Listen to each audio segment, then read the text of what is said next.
إِنَّ اللَّهَ وَمَلَائِكَتَهُ يُصَلُّونَ عَلَى النَّبِيِّ يَا أَيُّهَا الَّذِينَ آمَنُوا صَلُّوا عَلَيْهِ وَسَلِّمُوا تَسْلِيمًا.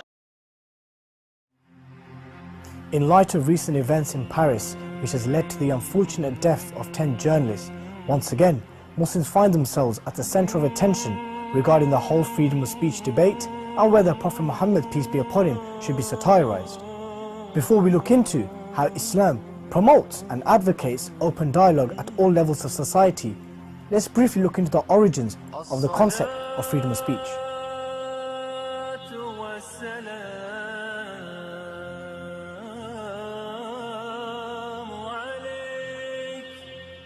Free speech arose in Europe as a response to arbitrary rule, as a response to restrictions on human intellectual development and the pursuit of truth.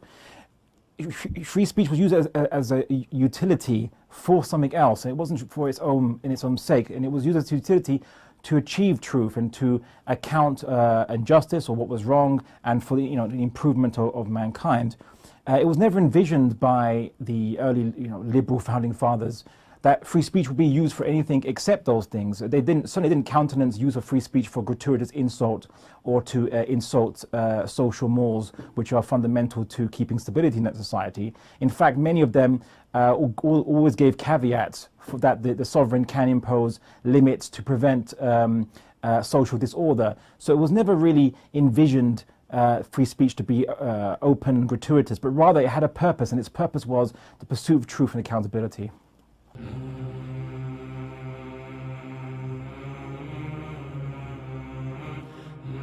It's clear that the main objectives of freedom of speech was to establish justice, accountability and human progression. Are those objectives still the same today, or is it applied with double standards?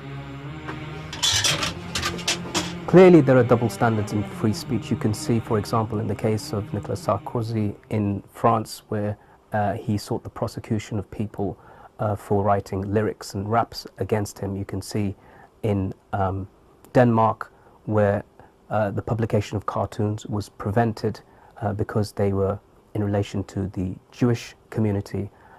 So there are evidently double standards. Now that we've understood that absolute free speech does not exist, and speech in itself is restricted by specific laws which are influenced by the dominant moral ethics of a society, how does Islam promote dialogue and debate? Does it recognize free speech? If so, how is it manifested, and can it be applied today? The Islamic view on speech is very coherent. Yes, it allows you to express yourself intellectually, have dialogue and debate. The Quran says, debate in ways that are better. Use good speech. God doesn't love the utterance of evil speech. The Prophet Muhammad sallallahu alaihi wasallam, upon whom be peace, said that we must have good manners, that we should speak good or remain silent.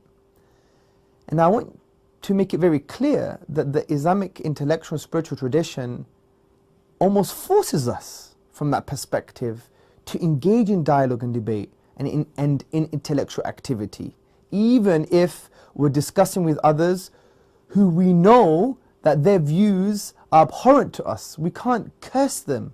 It must be couched in human language, because freedom of speech is not an end, it's a means. It's a means to truth, justice and accountability.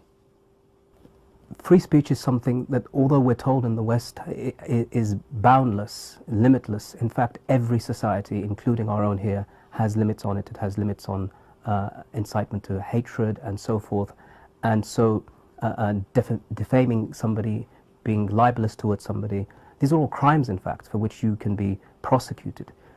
In the same way, free speech surely cannot be the freedom to insult. How did freedom of speech become the right to offend, or the freedom to insult? And what does that mean for the basic interaction between humans? Imagine Stephen Hawking, one of the most famous scientists, wanted to deliver a presentation on string theory in physics. It was a landmark presentation. It was an amazing project, amazing discoveries in quantum theory or whatever they talk about, right? And in his presentation, he starts off by cursing our mothers. Is that going to facilitate truth and human progress? Imagine, for example, political activists wanted to take to account dictators, and they started by saying, hey, your mother is so-and-so, and cursed the mother of the dictator. Is that going to facilitate accountability? Imagine going to a court of law, and the jury and the judge, they start degrading each other and swearing at each other. Is that going to facilitate justice? Do you see something here?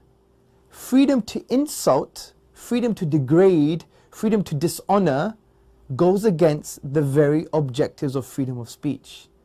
And this is the point. Muslims are not shy concerning dialogue and debate. The Quran tells us to have debates.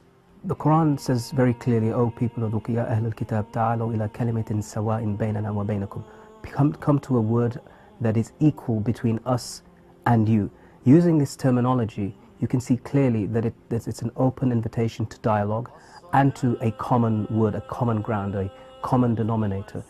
Even Professor Rosalind Gwynn, she says that the reason that the Islamic scholars had intellectual engagement is because they were encouraged by the Quran. But what we say is this: just be human.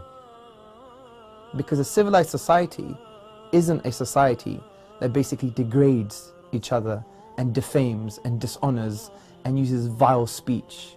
We're human beings, so let's be human beings. If that's how Islam has historically approached rational debate and open dialogue, why should it be any different today? Perhaps this is the best way to approach the situation regarding the caricatures of Prophet Muhammad, peace be upon him. One such campaign that we should support is the Islamic Education and Research Academy's new campaign, Don't Hate, Debate, which invites Muslims and non-Muslims, people of faith and no faith, to have an open dialogue on a shared platform.